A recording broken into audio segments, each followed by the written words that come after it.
Hello everyone, আজকে আমি অনেক দিন পর একটা রেসিপি নিয়ে চলে এসেছি। আজকে করছি হচ্ছে পমফ্রেট ফ্রাই।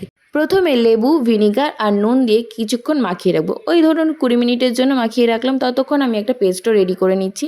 দেবো হচ্ছে আদা, রসুন আর কাঁচা লঙ্কা। এখানে চাইলে টমেটোও দিতে পারেন, তো আমি টমেটোটা দিইনি। তো আদা, রসুন আর কাঁচা লঙ্কা দিয়ে আমি একটা পেস্ট করে নিলাম, আর তারপরে সেটা মশলা দিয়ে মাখিয়ে নেব। আর সাথে কিছু গুঁড়ো মশলা দেবো, সেটা হচ্ছে হলুদ গুঁড়ো, জিরে গুঁড়ো, ধনে গুঁড়ো, কাশ্মীরি লঙ্কার গুঁড়ো, চাট মশলা আর ব্ল্যাক পেপার। এগুলো দিয়ে খুব ভালো করে আমি মাখিয়ে রেখে দিলাম প্রায় 5-6 ঘন্টার মতো। আপনাদের হাতে যদি টাইম না থাকে তাহলে আপনারা 2-3 ঘন্টার জন্য মাখিয়ে রাখতে পারেন। তো আমার হাতে যেহেতু টাইম ছিল তাই আমি মাখিয়ে রেখে দিয়েছি। আর 5-6 ঘন্টা পরে আমি এটা বের করে তারপরে ফ্রাই করে নেব, এবং তার আগে একটা কোটিং করে নেব।